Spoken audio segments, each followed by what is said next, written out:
ಈ ಮಹಾರಾಷ್ಟ್ರದ ಪುಂಡರು ಈ ಗಡಿ ಭಾಗದಲ್ಲಿ ಪದೇ ಪದೇ ಖ್ಯಾತೆ ತೆಗಿತಾ ಇದ್ದಾರೆ. ಹಾಗಾಗಿ ಅಖಂಡ ಕರ್ನಾಟಕ ಬಂದನ್ನು ಮಾಡಲಿಕ್ಕೆ ಈ ಮೂಲಕ ಮರಾಠಿಗರ ವಿರುದ್ಧ ಸಮರವನ್ನು ಸಾರಲಿಕ್ಕೆ ಕನ್ನಡ ಪರ ಸಂಘಟನೆಗಳು ನಿರ್ಧರಿಸಿದ್ದಾವೆ. ಶನಿವಾರ ಕರ್ನಾಟಕ ಬಂದ್ ಬಂದ್ ಬಂದ್ ಬಂದ್ ಬೆನ್ನಲ್ಲೇ ವಿದ್ಯಾರ್ಥಿಗಳು ಮತ್ತು ಪೋಷಕರಲ್ಲಿ ಆತಂಕ ಜಾಸ್ತಿ ಆಗ್ತಿದೆ. ಬಂದ್ ದಿನವೇ ಹಲವು ತರಗತಿಗಳಿಗೆ ಪರೀಕ್ಷೆ ಕೂಡ ನಿಗದಿಯಾಗಿದೆ. ಸರ್ಕಾರಿ ಖಾಸಗಿ ಅನುದಾನಿತ ಎಲ್ಲ ಶಾಲೆಗಳಿಗೂ ಕೂಡ ಪರೀಕ್ಷೆ ಇರುವಂತಹದ್ದು. ಬಂದನ್ನು ಘೋಷಿಸಿದ್ರು ನಿರ್ಧಾರವನ್ನು ಕೈಗೊಳ್ಳದ ಶಿಕ್ಷಣ ಇಲಾಖೆ. ಬಂದ್ ದಿನ ಪರೀಕ್ಷೆ ನಡೆಯುತ್ತಾ ಇಲ್ವಾ ಅನ್ನೋದೇ ಈಗಿರುವಂತಹ ಕನ್ಫ್ಯೂಷನ್. ಈ ಹಿಂದೆ ಮಾನ್ಯ ಶಿಕ್ಷಣ ಸಚಿವರಾದಂತಹ ಮಧು ಬಂಗಾರಪ್ಪ ಅವರು ಯಾವುದೇ ಕಾರಣಕ್ಕೂ ಪರೀಕ್ಷೆಗಳನ್ನು ಮುಂದೂಡುವ ಪೋಸ್ಟ್ಪೋನ್ ಮಾಡುವಂತಹ ಪ್ರಮೇಯವೇ ಇಲ್ಲ ಅಂತ ಹೇಳಿದರು. ಈಗಲೂ ಅದೇ ಹೇಳಿಕೆಗೆ ಬದ್ಧರಾಗಿದ್ದಾರೆ ಅನ್ನೋದು ಪ್ರಶ್ನೆ.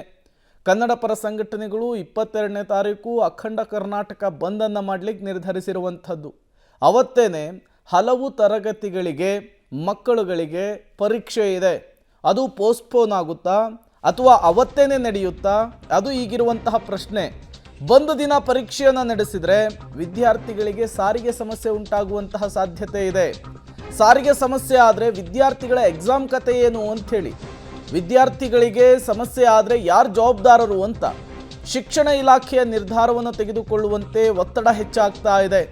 ಸರ್ಕಾರ ಶಿಕ್ಷಣ ಇಲಾಖೆ ಯಾವ ಕ್ರಮವನ್ನು ತೆಗೆದುಕೊಳ್ಳುತ್ತೆ ಅನ್ನೋದನ್ನು ಕಾದು ನೋಡಬೇಕಿದೆ.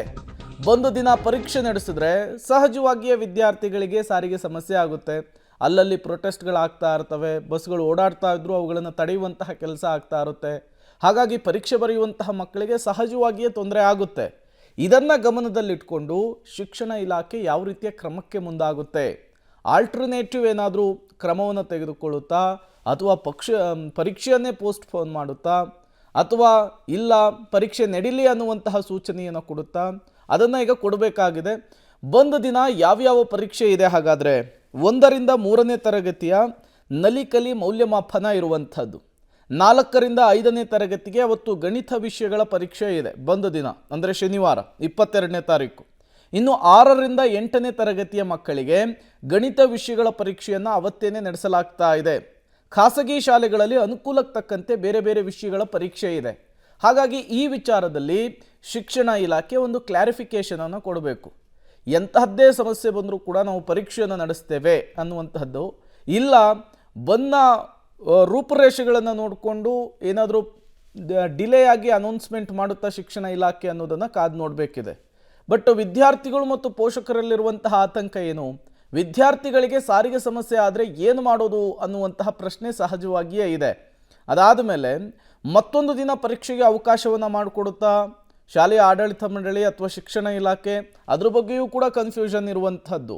ಸಾರಿಗೆ ಸಮಸ್ಯೆಯಿಂದ ತಡವಾದರೆ ಅದಕ್ಕೆ ಯಾರು ಹೊಣೆ ಅನ್ನುವಂತಹ ಪ್ರಶ್ನೆ ಕೂಡ ಇರುವಂಥದ್ದು.